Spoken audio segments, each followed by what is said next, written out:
ஈரோடு வ.உ. சிதம்பரனார் பூங்கா மைதானத்தில் அனைத்து விவசாயிகள் சங்கங்களின் கூட்டு இயக்கம் சார்பில் கடன் தள்ளுபடி மாநாடு நடைபெறுகிறது. பாமக நிறுவனர் ராமதாஸ், தமாக தலைவர் ஜி.கே. வாசன் உள்ளிட்டோர் இதில் பங்கேற்றுள்ளனர். மாநாட்டில் ராமதாஸ் உரையாற்றுவதை நேரலையில் பார்க்கலாம். நான் வழக்கமாக இப்படி சொல்லுவது உண்டு என்று சொன்னார்கள். நீ ராமதாஸ் நீ யார் என்றால், நான் ஒரு விவசாயி, முதல்ல விவசாயி, இரண்டாவது டாக்டர், மூன்றாவது ஒரு போராளி, ஒரு போராட்டக்காரர், நாலாவது தான் நான் அரசியல்வாதி. எல்லா தலைவர்களும் சென்னையிலிருந்து அரசியல் செய்யும்போது நான் மட்டும் ஒரு கிராமத்தில் இருந்து அரசியல் செய்து கொண்டிருக்கிறேன் என்பது உங்களுக்கெல்லாம் தெரியும். அந்த வகையில் என்னை அழைத்த போது நிச்சயமாக நான் வருகிறேன் என்று உங்களோடு இப்பொழுது இருப்பதை நான் பெருமையாக கருதுகிறேன். நான் வந்திருப்பது ஒரு கட்சியின் சார்பாக அல்ல. எங்கள் கட்சியினுடைய தலைவர் பேசும்பொழுது கூட ஒன்றிரண்டு இடங்களிலே அந்த கட்சியின் பெயரை கூட சொன்னார். ஆனால் நான் அதையும் இங்கே சொல்லப்போவதில்லை. நான் வந்திருப்பது ஒரு விவசாயி என்ற முறையிலும் உழவர் பேரியக்கத்தை நிறுவியவன் என்ற முறையிலும் இங்கு நான் வந்திருக்கின்றேன். ஒரு உழவர் பேரியக்கத்துடைய நிறுவனர் நான். அந்த வகையிலே நானும் ஒரு சங்கத்துக்காரன் தான். இங்கே மேடையில் இருக்கின்ற பெருமைக்குரிய தலைவர்களைப் போல விவசாயிகளுடைய பிரச்சனை அடி முதல் நுனி வரை எல்லா பிரச்சனைகளும் எனக்கு தெரியும்.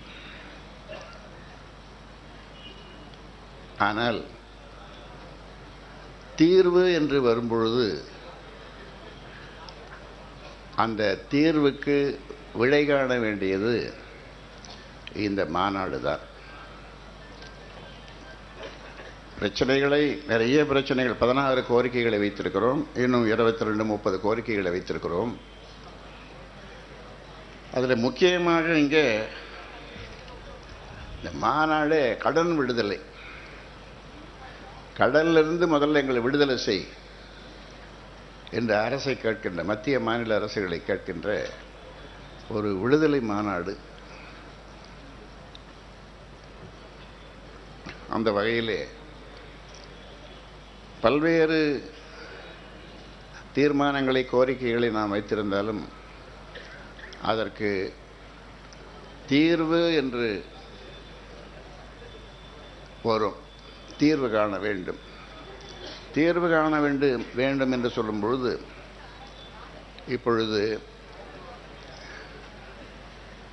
ஆண்டவர்கள் அல்லது ஆளுபவர்கள் இவர்கள்தான் இதற்கு தீர்வு காண வேண்டும். ஆனால் அவர்கள் தீர்வு கண்டார்களா என்றால்,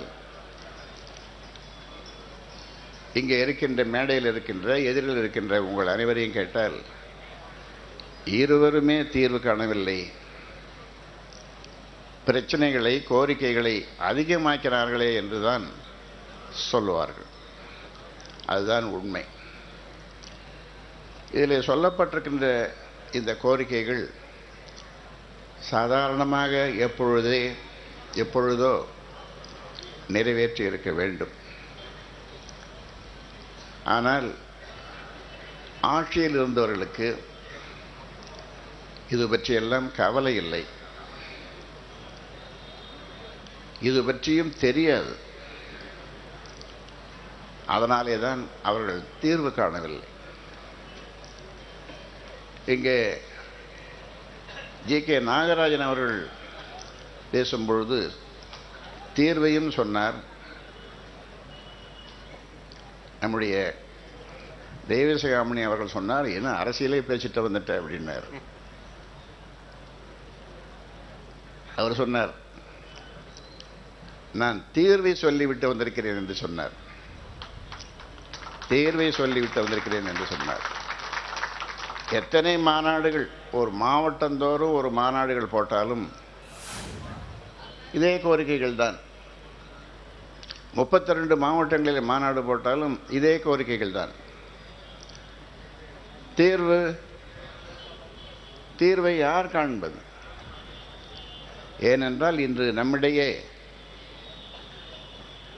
கட்டையை எடுக்கிறவனுடைய பட்டையை எடு என்று சொல்லுகின்ற ஒரு நல்ல தலைவர், மறைந்த நாராயணசாமி நாயுடு போன்ற ஒரு பெருந்தலைவர் நம்மிடம் இல்லை. அப்படி இருந்திருந்தால்